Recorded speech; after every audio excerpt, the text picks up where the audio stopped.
बिस्मिल्लाहिर्रहमानिर्रहीम। अस्सलाम वालेकुम। Welcome to a new lecture. आज के इस लेक्चर के अंदर हम सेट को एक्सप्रेस करने के जो तीसरा तरीका है उसके बारे में सीखेंगे। इससे पहले हमने सेट के बारे में डिस्कस किया। मैं प्रीवियस अगर लेक्चर आपको दिखा सकूं इन शॉर्ट, ये इसके अंदर हमने सेट की डेफिनेशन देखी थी। फिर कुछ सेट्स थे मशहूर व मारूफ जो बार बार इस्तेमाल होते हैं, 5वीं क्लास से लेके 6ठी 7वीं 8वीं और ऑनवर्ड ये चलते हैं। उसके बाद एक्सप्रेशन ऑफ अ सेट को एक्सप्रेस करने के 3 तरीकों के बारे में पढ़ा था। टेबुलर और डिस्क्रिप्टिव फॉर्म जो थी जाहिर करने की सेट्स को, वो हमने अपने पिछले लेक्चर के अंदर पढ़ी। आज हम इसके अंदर जो तीसरी ये सी टाइप है, सेट बिल्डर नोटेशन, इसके बारे में पढ़ेंगे। यानी हमें कुछ सेट्स दिए गए होंगे, वो या तो डिस्क्रिप्टिव फॉर्म में होंगे और या टेबुलर फॉर्म में होंगे, और हमने उनको सेट बिल्डर नोटेशन में चेंज करना होगा। एक दफ़ा दोबारा मैं बता देता हूँ कि इसके अंदर हमने क्या पढ़ा था। सेट बिल्डर जो नोटेशन है, इसके अंदर सेट के तमाम अरकान, जैसा कि ये ए एग्जांपल लिखी हुई है 1 2 3 4 अप टू 8 तक ना, ये नेचुरल नंबर्स लिखे हुए हैं 8 तक। इन तमाम नंबर्स को सिर्फ एक लेटर के ज़रिए हम ज़ाहिर कर सकते हैं, एक्स से। अगर तमाम अरकान को सिर्फ एक लेटर से ज़ाहिर किया जाए किसी सेट के अंदर, तो उसको कहते हैं सेट बिल्डर नोटेशन। और फिर इसके ऊपर थोड़ी फॉर्मेलिटी है, तरीकाकार है कैसे इसको आपने लिखना है। आपने लिखना है x such that x belongs to. ये तो आपने हर सेट के अंदर लिखा करना है। जब भी बिल्डर नोटेशन बनाएंगे तो इतना तक आपने लाजमी लिखना है। फिर आगे आपने लिखना है कि वो कौन सी किस्म है या कौन सा सेट है। ये नेचुरल नंबर्स हैं, ठीक है, नेचुरल किस्म का ये था सेट, तो इसके बाद किस्म लिखेंगे। फिर आगे आप कंडीशन लिखेंगे कि वो जो नंबर हैं, यहाँ पे एंड लिखेंगे, वो नंबर कहाँ से लेके कहाँ तक हैं। आप कहेंगे कि वो 8 के बराबर से लेके या 8 से छोटे नंबर हैं इस सेट के अंदर। तो ये तरीकाकार होता है सेट बिल्डर नोटेशन के अंदर एलिमेंट्स को जाहिर करने का। यहाँ पे लिखा हुआ है in this form all the members of a set are expressed by an alphabet. ये अल्फ़ाबेट होता है, एक्स लिख लें, वाई लिख लें, जेड लिख लें, कोई भी अल्फ़ाबेट लिख लें आप। Showing all the properties of the members of the set that set. ये आगे वाला जो पोर्शन है इतना, ये प्रॉपर्टी बता रहा है। एक तो ये बता रहा है कि ये किस सेट से बिलोंग करता है, किस ख़ानदान से है, और दूसरा साथ बता रहा है कि उसकी लिमिटेशन क्या है, उसकी हदूद क्या है। इसी तरह नीचे एक सेट लिखा हुआ है +1 -1 +3 -3, ये सारा लिखा हुआ है। और ये कौन सा है, इनको सेट बिल्डर नोटेशन के अंदर एक्सप्रेस किया गया। ओ नहीं आता, यहाँ पे जेड सेट आएगा, ये इंटीजर्स को जाहिर किया गया। अच्छा सॉरी, ठीक है, ऑड नंबर है, यहाँ पे 2 मिस है, +2 -2 मिस है, यहाँ पे 0 मिस है, तो ये वाकई ऑड नंबर हैं। ताक ताक के अंदर पॉजिटिव भी होते हैं, नेगेटिव भी होते हैं। सो निचोड़ इस बात का ये है कि हम जितने भी ये एलिमेंट्स होंगे इन सेट्स के अंदर, उनको सिर्फ एक अल्फ़ाबेट लेटर एक्स, वाई या जेड किसी एक से ज़ाहिर करेंगे। Right the following set in set builder notation. Set builder notation के अंदर लिखेंगे, जैसे सेट बिल्डर का वर्ड आए तो आपके जहन में ये वाली चीज़ तो लाजमी आ जानी चाहिए, इतनी बस। स्टार्ट करते हैं सोल्यूशन। पहला जो इसका पार्ट है उसको आप देख लें। पहला पार्ट क्या है कि ए एक सेट है, आपने उसका नाम वैसे ही लिखना है, फिर ब्रैकेट लगानी है, और जैसे ही सेट बिल्डर में चेंज करेंगे तो इतना तक आपने लिख लेना है। पार्ट नंबर 1 के बारे में लिख लिया मैंने। सिमिलरली पार्ट नंबर 2 के बारे में लिख लेता हूँ, क्योंकि जब भी सेट बिल्डर के अंदर कन्वर्ट करेंगे तो आपने इतना तो लाजमी लिखना है। तीसरा जो पार्ट है इसमें भी सेट बिल्डर में लेके जाना है आपने सी सेट को। तो आप क्या करें, लेटर अल्फ़ाबेट एक्स से ज़ाहिर कर लें और ये वाली चीज़ लिख लें। फिर पार्ट नंबर 4 है, पार्ट नंबर 4 में सेट का नाम है डी, सेट बिल्डर बनाना है आपने, तो ऐसे करके इसको लिख लीजिए। फिर उसके बाद पार्ट नंबर 5 है, इसमें सेट का नाम ई है और आपने इसको एक्सप्रेस करना है सेट बिल्डर नोटेशन में, तो ये वाली चीज़ लिख लीजिए, x such that x belong to. अब एक्स है क्या, इसके तमाम एलिमेंट्स को जाहिर करेगा।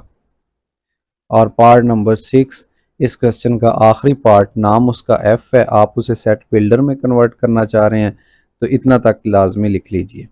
फिर उसके बाद होगा आपने उस सेट की कैटेगरी लिखनी होती है कि वो किस सेट के एलिमेंट्स हैं। जैसा ये 0 है, 1 2 3 अप टू 10 है, तो जिस सेट के अंदर 0 आ जाए और 1 2 3 नेचुरल गिनती भी उसके साथ मिल जाए तो उस सेट को कहते हैं होल नंबर्स का सेट, मुकम्मल अदाद का सेट। इसी तरह आपने इस सेट की लिखनी है, कौन सा सेट है, set of odd numbers. Odd numbers को ओ से जाहिर करते हैं। फिर ये लिखा हुआ है 3 6 9 12 15, तो ये कोई मखसूस सेट नहीं है। मखसूस सेट का मतलब ये जो सेट हमने पढ़े हैं ये वाले, इन सेट में से कोई सेट नहीं है। जो इन सेट में से आएगा उनको आपने इन लेटर के साथ जाहिर करना है। नेचुरल को एन से, होल को डब्ल्यू से, इंटीजर्स को जेड से, प्राइम को पी से, ऑड को ओ से, इवन को ई से और रैशनल को क्यू से। जबकि ये वाला जो सेट है ये 3 1 3 3 2 6 3 3 9 3 4 12 3 5 15, ये जनाब कोई मखसूस सेट नहीं है, अलबत्ता ये मल्टीपल्स हैं। तो हम यहाँ पे क्या लिख देंगे, मल्टीपल। मल्टीपल कहते हैं पहाड़े को, मल्टीपल किसके, 3 का मल्टीपल है। बस इतना तक लिखेंगे तो आपका ये सेट ख़त्म हो गया, ऐसे बंद कर देंगे इस सेट को। लेकिन मैं चूंकि आपको बता रहा हूँ कि आपने सेट की किस्म भी लिखनी है, तो डी में आ जाइए। डी में लिखा हुआ है A B C up to Z. अब ये जो पीछे मैंने आपको सेट दिखाए हैं ये उनमें से नहीं है। ये क्या चीज़ है, ये अल्फ़ाबेट्स हैं। अल्फ़ाबेट्स जो ए बी सी होती है उसको अल्फ़ाबेट कहते हैं, हरूफ तहज्जी। और ई सेट है set of days in a week. अब वीक जो ऊपर मैंने सेट आपको दिखाए हैं उनमें से कोई भी नहीं है, तो यहाँ पे आप लिख दें वैसे ही डेज ऑफ वीक लिख दें। इधर भी आपने सेट की किस्म लिखनी है, सेट ऑफ प्राइम नंबर्स। ये उन सेट में से आया है तो इसका आप नाम लिख देंगे प्राइम। ठीक है, दो बातें अब तक हमने पढ़ ली। नंबर 1 हमने ये पढ़ा कि अगर कोई सेट आपको दिया गया हो तो उसको सेट बिल्डर में लिखने के लिए सबसे पहले तो आपने क्या करना है, x such that x belong to, ये लिख लिया करना है। फिर उसके बाद आपने वो सेट लिखना है जिस सेट के एलिमेंट्स दिए गए हैं। उसके बाद तीसरे नंबर पे आपने कंडीशन लिखनी है। ये जो मैं ये लिख रहा हूं इसको कहते हैं एंड। क्या कहते हैं, एंड। अब ये जो 3 एग्जाम्पल दरमियान वाली थी सी डी ई, क्योंकि ये उन मखसूस सेटों में से नहीं थी तो इसने तो वैसे ही मामला क्लोज कर दिया। सो ये केस क्लोज हो गया, हमने ब्रैकेट बंद कर दी, ये सेट बिल्डर में कंप्लीट हो गए।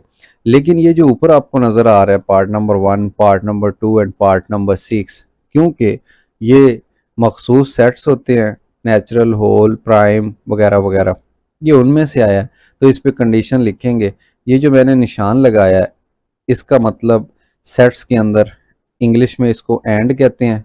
ठीक है, और एंड आपको पता है एंड का तर्जुमा और होता है। दूसरा ये है, इसको या कहते हैं उर्दू में और इंग्लिश में इसको कहते हैं और या। एक ये वाला निशान है जो एक्स के बाद फौरन हमने लगाया है, इसको कहते हैं such that, SUCH, such that. एक ये वाला निशान इस्तेमाल किया है, इसको कहते हैं बिलोंग्स टू। ठीक है, एक इसी जैसा से हम आगे खाली जगह में यूज़ करेंगे, इसको बोलेंगे डज नॉट बिलोंग टू, क्योंकि इसके ऊपर क्रॉस लगा दिया, सो उसका मतलब है डज नॉट, नीचे जो ई है उसका मतलब है बिलोंग टू, तो ये मिल के बन गया डज नॉट बिलोंग टू। ये कुछ निशानात हैं जो सेट थ्योरी के अंदर यूज़ होते हैं। सो मैंने उनमें से एक निशान इस्तेमाल किया ब्लैक कलर में, ये कंडीशन जो होती है उस वक्त इस्तेमाल होता है, और मैंने लिख दिया एंड एंड एंड। अब आगे फिर मैं कलर चेंज कर देता हूँ, और जो लास्ट बात लिखी हुई है वो जो होल नंबर हैं वो कहाँ से लेके कहाँ तक हैं, वो जो होल नंबर, वो जो नंबर्स हैं जो एक्स से जाहिर किए जा रहे हैं वो 10 से लेके 0 के दरमियान है। और ये जो साथ मैंने बराबर का निशान लगाया है इसका मतलब ये है कि इधर लेफ्ट साइड पे 0 शामिल है और राइट साइड पे 10 शामिल है। ये 10 शामिल है, ये आ गया, ये 0 शामिल है, ये आ गया, और दरमियान में ये सारे नंबर्स को 0 से लेके 10 तक जो नंबर्स हैं उनकी नुमाइंदगी सिर्फ एक एक्स कर रहा है। तो आपको पता चल गया होगा कि आपका जो सेट बिल्डर नोटेशन है इसके बेसिकली 3 हिस्से होते हैं, या आप 2 हिस्से मेन कह लें। एक ये वाला हिस्सा, ठीक है, दूसरा हिस्सा कि वो सेट कौन सा है, और तीसरा कंडीशन वाला हिस्सा। सेट कौन सा है, किस खानदान से ताल्लुक है, फिर उसके ऊपर अगर कंडीशन लगी हो तो ये लिख देना है, अगर कंडीशन नहीं होगी तो वो फिर पार्ट नंबर 3 और 4 की तरह हो जाएगा। अच्छा, इस पे भी कंडीशन है, अभी मैं इसकी तरफ बढ़ता हूँ। इस पे कंडीशन है, लेकिन पहले मैं पार्ट नंबर 2 आपको सॉल्व करवा दूँ। पार्ट नंबर 2 में लिखा हुआ है ऐसे एलिमेंट्स जो ऑड हैं और कहाँ तक हैं, इस पे कोई कंडीशन नहीं है, लिहाजा ये वाली जो चीज़ है इसको रेज कर दें, इसकी ज़रूरत है ही नहीं, बस इसको यहीं पे क्लोज कर देते हैं।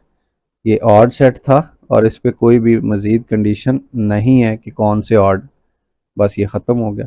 हाँ, अलबत्ता ये जो पार्ट था पार्ट नंबर 3, पार्ट नंबर 3 में वो कह रहा था कि ऐसे मल्टीपल्स हैं जो 3 1 3 3 2 6 3 3 9 3 4 12 3 5 15, पहले 5 मल्टीपल, तो इसकी जो पूरी कंडीशन बनेगी वो बनेगी first 5 multiples of 3, first 5 multiples of 3। अब ये क्लोज होगा, पहले 5 जो 3 के पहाड़े हैं ना, पहले 5 तक मल्टीपल्स वो आएंगे।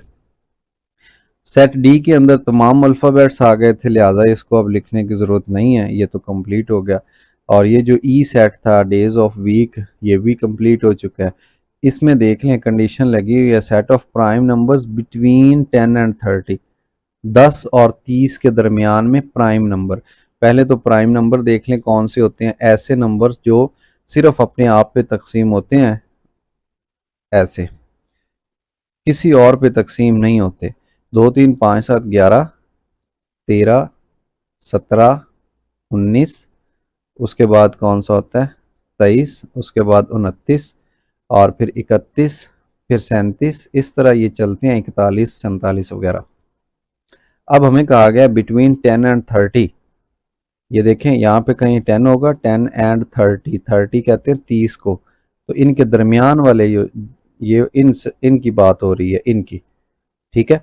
अब हमने कैसे लिखना है, कंडीशन हमने लिख ली है, यहाँ पे हम कह देंगे कि ऐसे elements which are less than 30 जो 30 से छोटे हैं, एंड ग्रेटर देन 10 जो 10 से बड़े हैं। आपको ये निशान का पता होगा कि जिस साइड पे ये खुला होता है उस साइड पे बड़ी रकम होती है, ठीक है, जिस साइड पे ये बंद होता है उस साइड पे छोटी रकम होती है।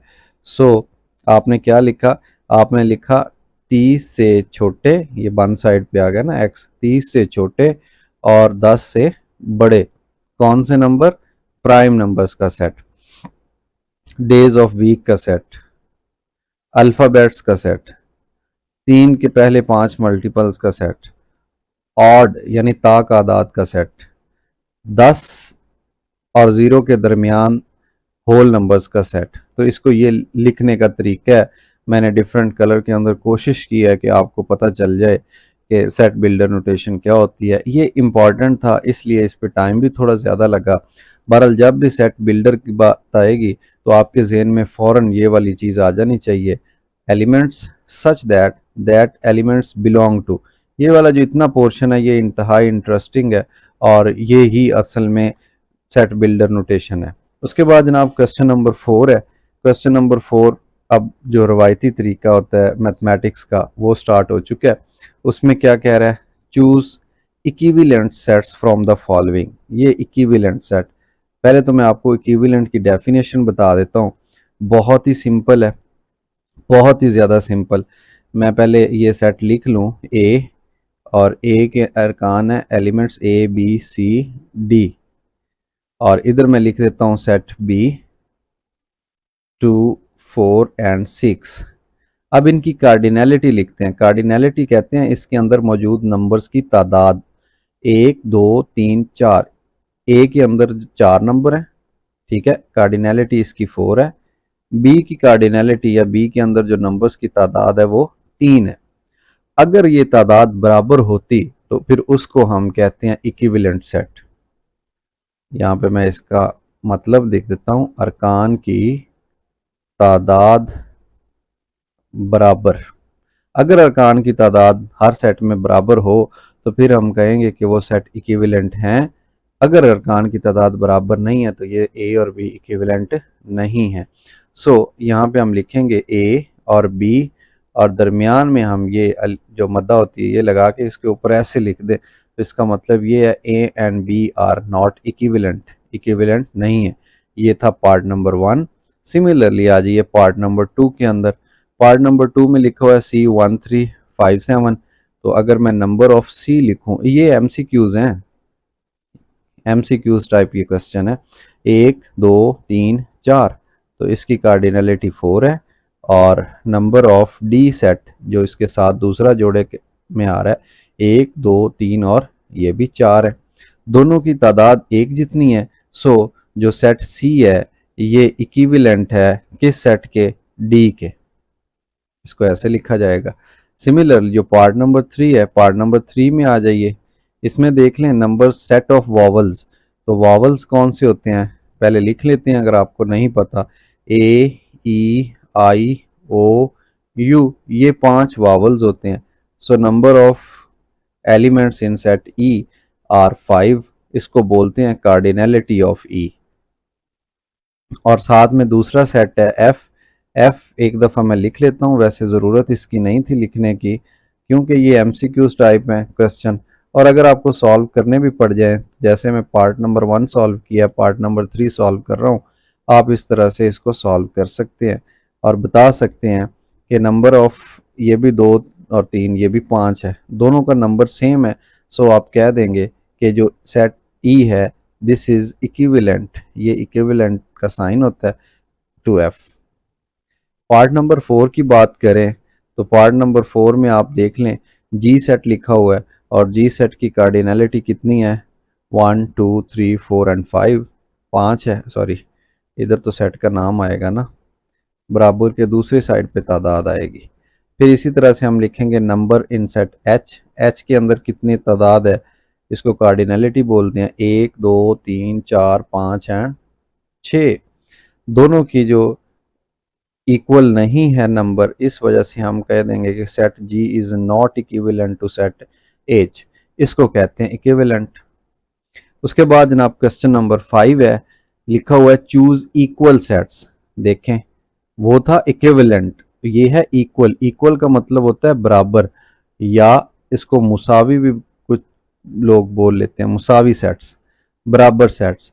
अब बराबर का मतलब क्या होगा, जैसे उधर हमने बात की अरकान, तो इनकी तादाद भी बराबर हो, अरकान की तादाद बराबर हो, नंबर 1। नंबर 2, इसमें 2 कंडीशन है। इक्विवेलेंट में सिर्फ एक चीज़ चेक करनी होती है, और इसमें क्या करना होता है 2 चीज़ें। एक तो तादाद उनकी बराबर हो, दूसरे अरकान हों भी एक जैसे।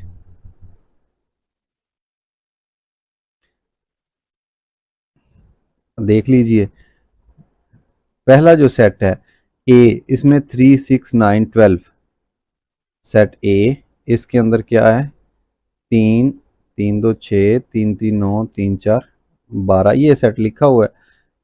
और दूसरे के अंदर कौन से अरकान है, 9 है, 12 है, 3 है और 6 है। नंबर 1, आपने अरकान की तादाद चेक करनी है। 1 2 3 4, नंबर ऑफ ए कितने हैं 4 है। नंबर ऑफ बी कितने हैं 1 2 3 और 4, दोनों की कार्डिनलिटी 4 4 आ गई। नंबर 1 जो बात थी वो सच हो गई। अब उसके बाद देख लें क्या अरकान एक जैसे हैं या डिफरेंट हैं। इधर 3 है, इधर 3 है, इसके अंदर तरतीब जो मर्जी हो। इधर 6 है, इसके अंदर भी 6 है, इधर 9 है, इधर भी है, इधर 12 है, इधर भी है। दोनों बातें सच हो गई, अरकान की तादाद भी बराबर है और अरकान हैं भी एक जैसे। सो हमारा जो आंसर होगा हम लिख देंगे कि ए बराबर है बी के, और इसको इक्वल का ये निशान होता है, इक्विवेलेंट का मद्दा होती है, और ये जो निशान है ये इक्वल का है। ये था पार्ट नंबर 1। इसके बाद जी पार्ट नंबर 2 में आ जाइए। पार्ट नंबर 2, अब मैं यहाँ पे लिखता हूँ ये सेट सी है, तो कार्डिनलिटी अगर इसकी चेक करें सेट सी की, तो ए ई आई ओ यू ये 5 हैं। इसकी कार्डिनलिटी अगर देखें, कार्डिनलिटी मतलब अरकान की तादाद, numbers in set D AEIUIO, तो ये 4 है। पहली ही बात सच नहीं हो रही, दोनों के जो नंबर हैं वो ही बराबर नहीं है। Number of C is not equal to number of D, पहली बात ही सच नहीं हो रही, तो फिर दूसरे की तरफ जाने की ज़रूरत ही नहीं है। लिहाजा हम कह देंगे कि जो सेट C है वो सेट D के बराबर नहीं है। क्यों? कि वो पहली बात पे ही पूरा नहीं उतर रहा, दूसरे की तरफ जाने की ज़रूरत ही नहीं। तो ये था जवाब हमारे पार्ट नंबर 2 का। सिमिलरली पार्ट नंबर 3 की तरफ अगर बात करें तो इसमें लिखा हुआ है 2357। नंबर ऑफ ई के अंदर कितने अरकान हैं? 4 हैं। और नंबर ऑफ एफ लिखा हुआ है set of first 4 prime number, पहले 4 प्राइम नंबर। प्राइम होते हैं 2 3 5 7 11 13 17, तो जो पहले 4 हैं वो हैं 2 3 5 7, 1 2 3 4, ये इनकी तादाद भी 4 है, तो दोनों की तादाद बराबर है, 4 4 बराबर है। पहली बात तो होगी सच ये वाली। दूसरी बात चेक कर लें, इधर है 2, इसके अंदर भी 2 है, इधर 3 है, इसके अंदर भी 3 है, इधर 5 है, उधर भी 5 है, इधर 7 है, इधर भी 7 है। दोनों के अरकान भी एक जैसे हैं और तादाद भी बराबर है।